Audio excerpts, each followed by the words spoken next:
village is known for its tea. But you know what else they have with tea? That's right, dim sum!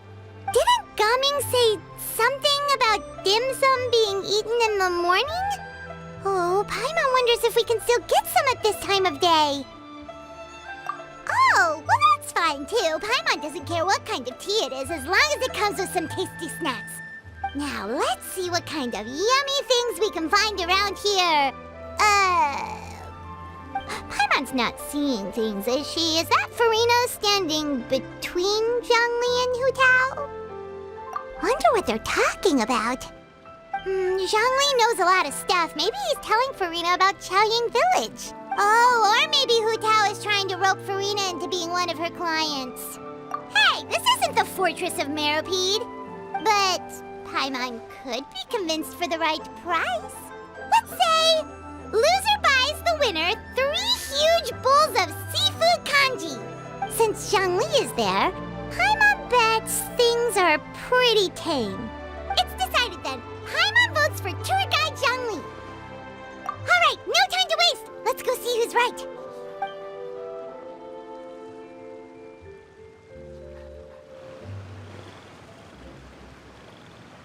Good afternoon, Hutao, Zhongli, and Furina! Oh, great. Now Paimon's shouting too. Oh, well, aren't you a sight for sore eyes? Seems like our luck just keeps on growing. That we were able to meet you both without prior arrangement must mean that this is quite the serendipitous meeting indeed. Huh? Oh, so both of you are acquainted with the Traveler and Paimon then?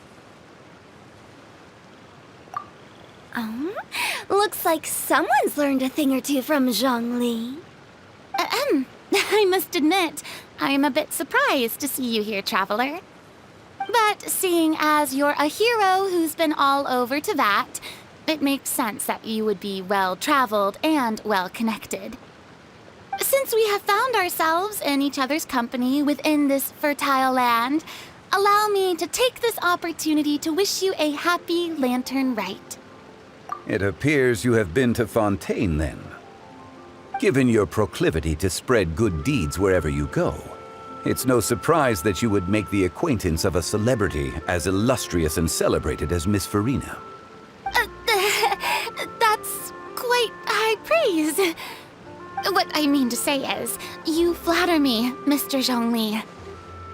Although I've built up a certain following within Fontaine, it is no reflection of strength or wisdom. I stand before you right now as nothing more than an ordinary traveler in search of beautiful scenery and creative inspiration. There is definitely more to Mr. Zhongli than meets the eye. I could tell as much from our conversation earlier. Given his breadth of knowledge on both academic and worldly matters, there's no way he hasn't heard about what happened in Fontaine. Is he just feigning ignorance for my benefit? No. You're no common tourist. I simply won't have you talk about yourself that way. Huh? Does that mean Hutao also knows? You may not have heard, friends, but... Miss Hutao. Miss Furina is now one of my esteemed clients. Yup.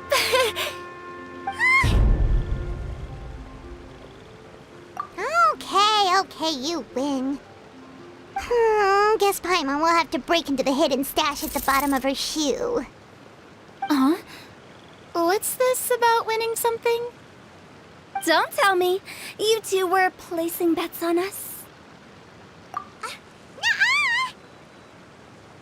We just saw you guys standing on the side of the road and couldn't help but take guesses as to what you were talking about. Oh, I see. That means you, my friend, must have guessed that I was trying to promote my business to Miss Furina. That I do, my friend. What was Paimon's guess then? Paimon thought Zhongli was showing the newbie around. By newbie, you mean me, right?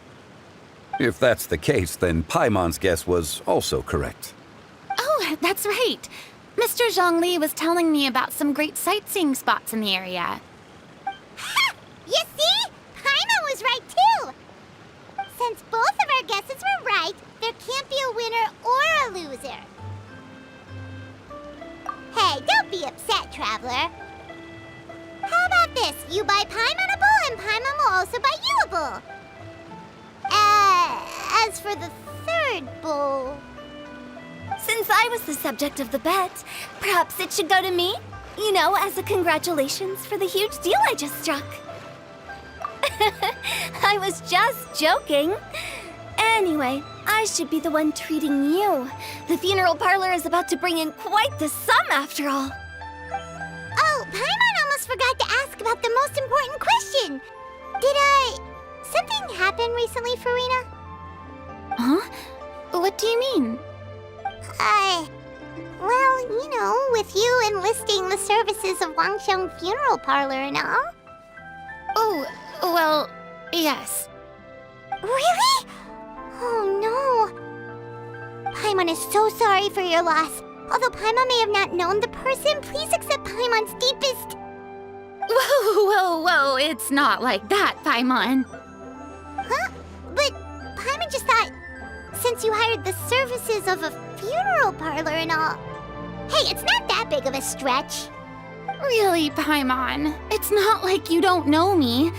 Do I look like I know anyone who would ask me to coordinate their funeral?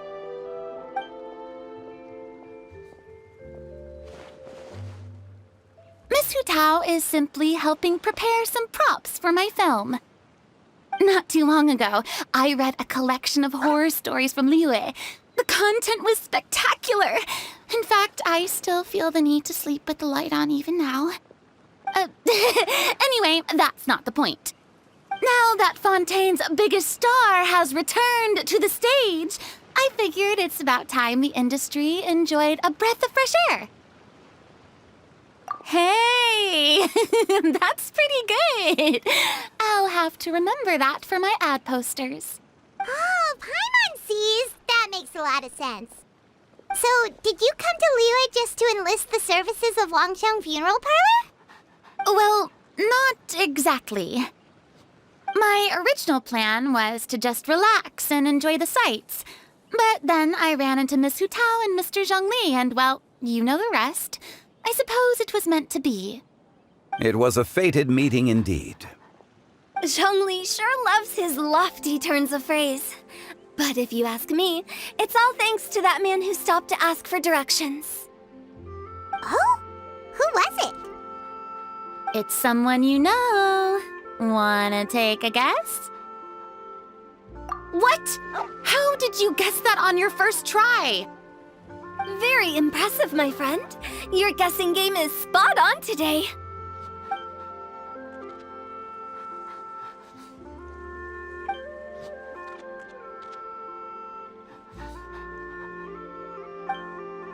Huh. Paimon never thought Neuvillette would be the type to get lost. I'm sure he didn't get lost. Even I was able to find my way to this place without any trouble. He was already getting ready to leave by the time I arrived. He just wanted to ask someone about the quickest way to get back to Fontaine. Yup, that's exactly what he asked. This area is full of mountains and rivers. It's normal to not know the fastest route.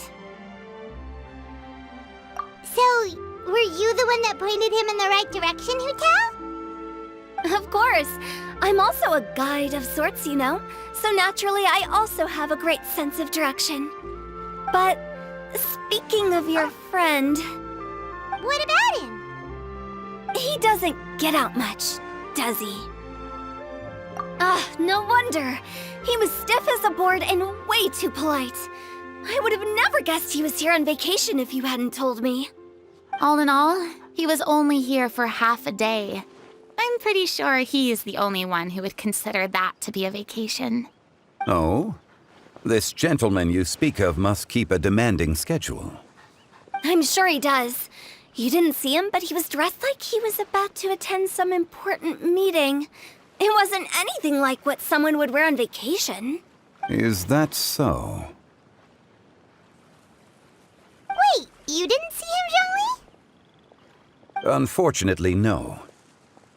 At the time, it appeared as if Director Hu and Miss Furina were having quite the productive conversation. I know matters of business can take much discussion, so I decided to fetch some tea for them. What a shame. That gentleman seemed like a sophisticated sort of guy. I actually think you two would have hit it off. Is that so?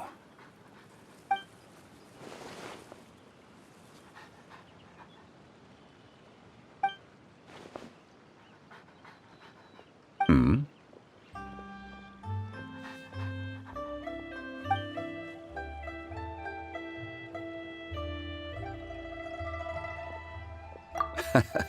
To borrow Miss Furina's turn of phrase, perhaps it just wasn't meant to be. Well, with the Traveler around, I'm sure you'll have a chance to get to know each other at some point. That's right. He's got more friends than he knows what to do with. Well, that's certainly true. Oh, that reminds me. If you get the chance, you should try and talk to Neuvillette into loosening up a bit. Just tell him the Palais Mermonia isn't going to fall apart if he disappears for a few days. He shouldn't keep himself cooped up all the time. Even clams open their shells to let in fresh water every once in a while, right? If he's really that much of a stickler for protocol, he can fill out a leave of absence request. He'd have to approve it himself since he handles that sort of thing now, but you know what I mean. Seems like this gentleman is also in charge of something pretty important.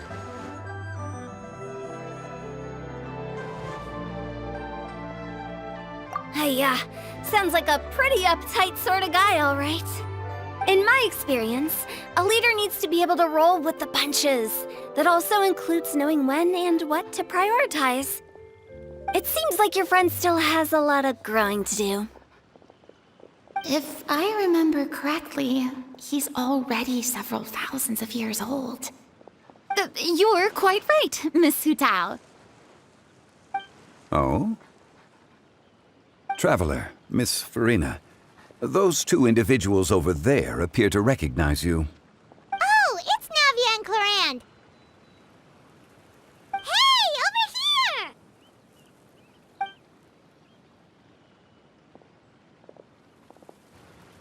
We saw you all chatting over here, and we're wondering if we could join in. Please, excuse the interruption. Oh, so polite. No apologies necessary. Any friend of the Traveler and Miss Furina is a friend of mine. Ah, straight to the point. I like it.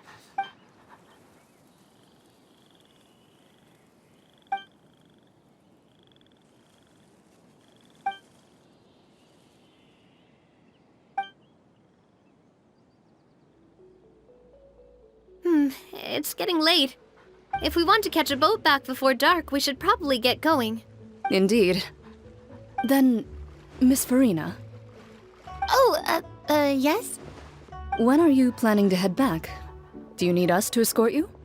Oh, I don't think that will be necessary. I mean, you're not my subordinate anymore. You don't need to look after me. I didn't mean it that way. It's normal for friends to travel home together if they run into each other on the road. There are a lot of mountainous roads in this area. I imagine they'll be even harder to navigate after dark. Exactly. Just like in those ghost stories. 8 paths converge in a wood. Beside them an old house is stood. If you dare to go inside, not a soul will greet your eye. But if you take a closer look, there may be something you mistook.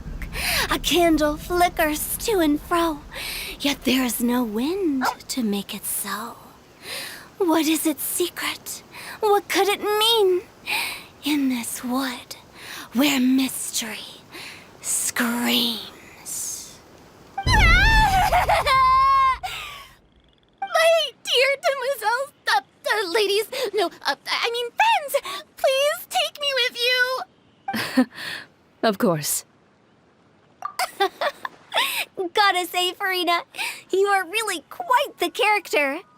By the way, did I hear you mention that Clorand used to work under you? Then you must have also been a leader at some point. Well, that's, all in the past now. Besides, being a leader is hard. It wasn't the right job for me. I prefer how things are now. I can come and go as I please, and get to enjoy the sweet taste of freedom. I see. Well, you've certainly picked an apt place to relax. Xiaoying Village is an exemplary choice. Only the best. And I've learned a lot, too. Thank you so much, Miss Hu Tao and Mr. Zhongli. It's fine. You've thanked us more than enough already. The next time you're in this neck of the woods, I'll treat you to some dim sum in the city. Dim sum. Is that some kind of Liyue term for snacks or desserts? They are a part of it.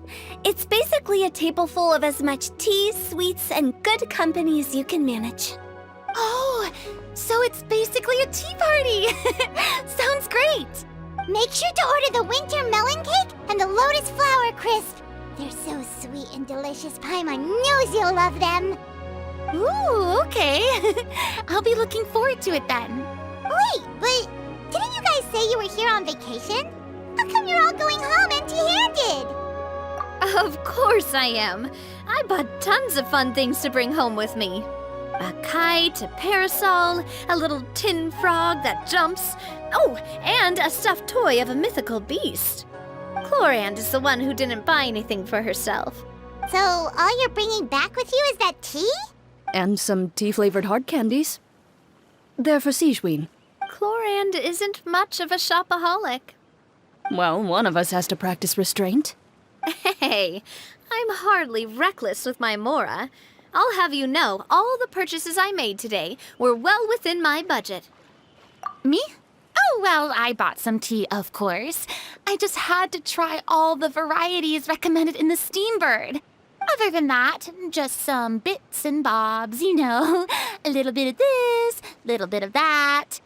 They should all be things I can use, I think. Now Paimon's even more confused. If you bought that much stuff, where did it all go? Into one of Linny's magic packets? Oh, actually.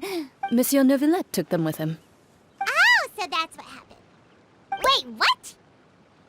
Why did he take them? He's not hoarding treasure, is he? That's quite the imagination you've got there, Paimon. Monsieur Neuvillette just saw the amount of bags we had and offered to take them back for us. I felt a bit bad at first, but, I really did have a lot of stuff. He even offered to deliver my gifts to the Fortress of Maripede for me once he's done with the day's work. Neuvillette is a man of his word. If he says he can do something, then he means it. See, even Clorand was happy to take him up on his offer. If even his trusty subordinate agreed, then who was I to refuse? Wow, he seems like a real gentleman. Maybe he's not as uptight as I thought. If only the funeral parlor had an employee as thoughtful, proactive, and responsible as him. Right, Zhongli? Indeed. Clorand said Neuvillette offered to deliver her gifts to Risley. So if we go to the entrance of the Fortress of Maripede, maybe we'll run into Neuvillette.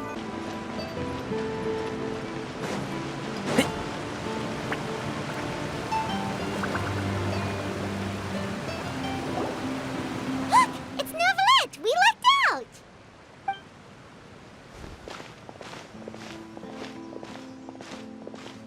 Oh, it's you. It has been some time since our last meeting. Few people frequent this location. Since I was able to conclude my work early for the day, I thought I might take a walk and avail myself of this area's peace and quiet. You call this early? Do you always work this late, Neuvillette? Strictly speaking, that depends on the agenda for the day. I am hardly bereft of time, however, so working late is of little consequence to me. Really? If you have so much time on your hands, then why did you only go to Chaoying Village for half a day? First, I should clarify that I was referring to my lifespan, rather than the time at my disposal on any given day. Second, I was unaware you possessed knowledge of my trip to Chaoying Village.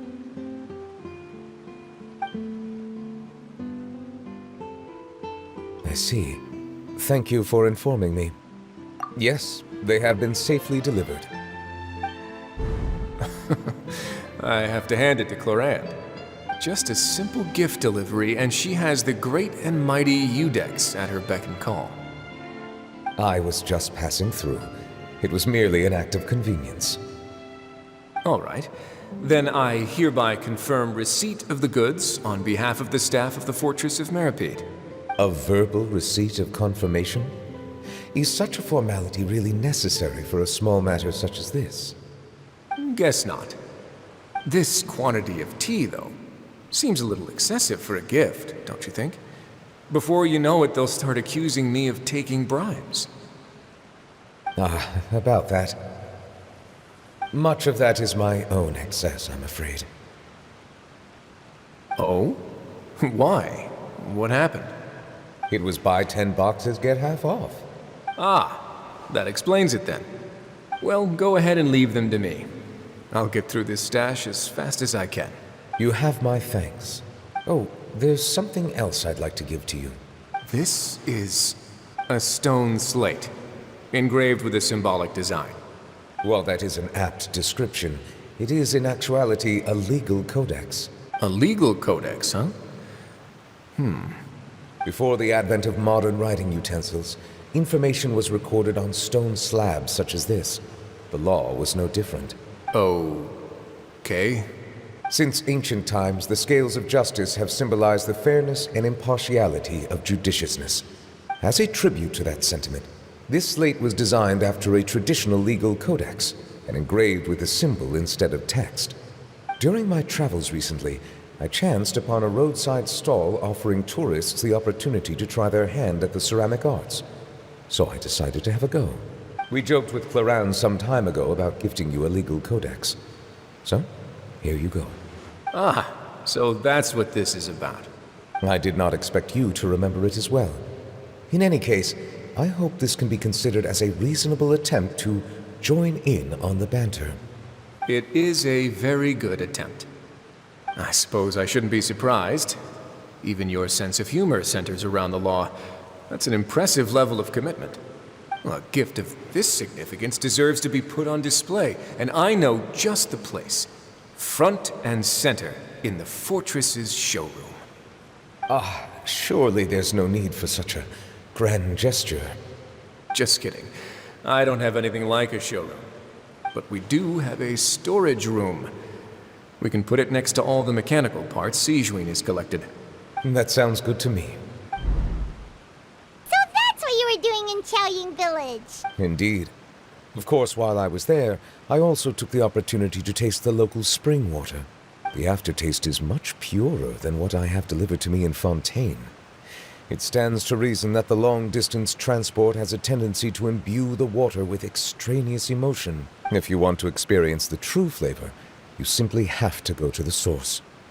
Perhaps I should organize some time off to do the same elsewhere. Then we are of the same mind. It appears my desire is justified. If you say so, but you know you don't have to justify a vacation, right? You can just take one. After all, you're hardly bereft of time. You can do whatever you want. You're quite right. I suppose I suffer not from a lack of opportunity, but rather a lack of inspiration. However, after reading a few articles about Liyue's holiday traditions, the idea popped into my head and made itself quite at home. Seeing as I was free of responsibilities for the morning, I decided to depart at once. Refreshing. My spontaneous outing seemed to inspire quite a few other spontaneous decisions as well. Take, for example, my foray into ceramics. At first, soil from the ground is granular and unforgiving, but add the right amount of water, and it becomes soft, moldable, and able to take shape. In the past, I never thought about how quotidian vessels were crafted, but now I have participated in their very making. This is also something I made today.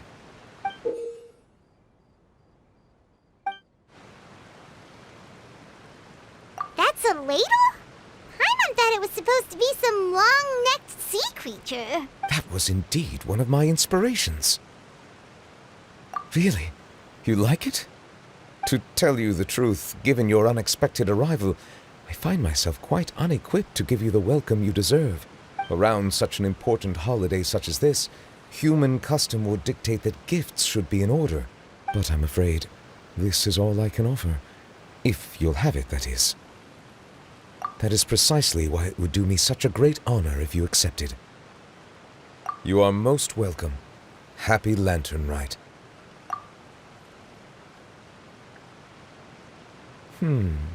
Approve a leave of absence request for myself.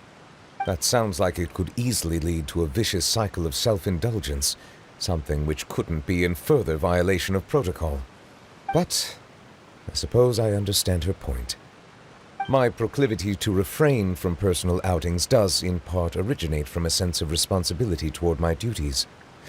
But it is also due to a lack of desire to engage in the human world. But now I see that the human world is indeed full of many interesting places to discover.